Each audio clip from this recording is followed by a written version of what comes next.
In today's video, I'm going to teach you how to get started with Uber delivery in Melbourne.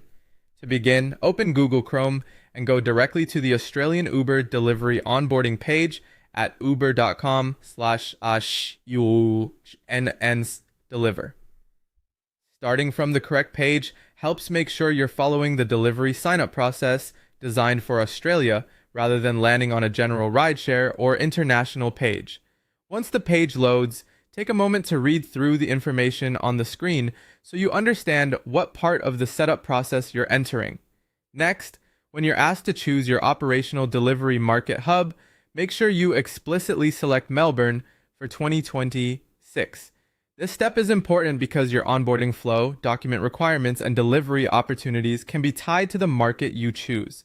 Selecting the right city from the start helps avoid confusion later and ensures the platform is aligned with where you actually plan to work. After that, you'll move on to uploading your required documents and information.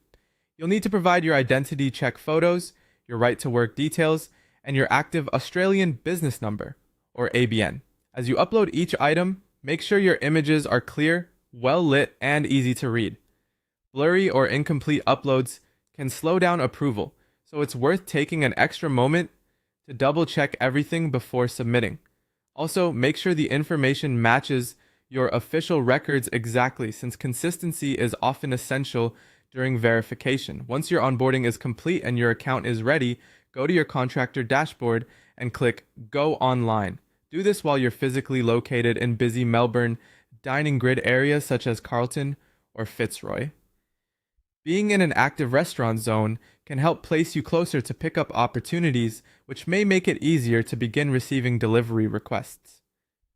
Before you go online, it's also a good idea to confirm that your phone is charged, your internet connection is stable, and your location settings are enabled so the app can function properly. From there, you'll begin accepting food shipments from Melbourne restaurants. After picking up an order, carefully follow the app's route and deliver it by cycling or driving to the destination coordinates provided. Pay close attention to pickup and drop-off details so the handoff goes smoothly, and always make sure the order is secured during transport. With the right setup and location, you'll be ready to start delivering efficiently in Melbourne.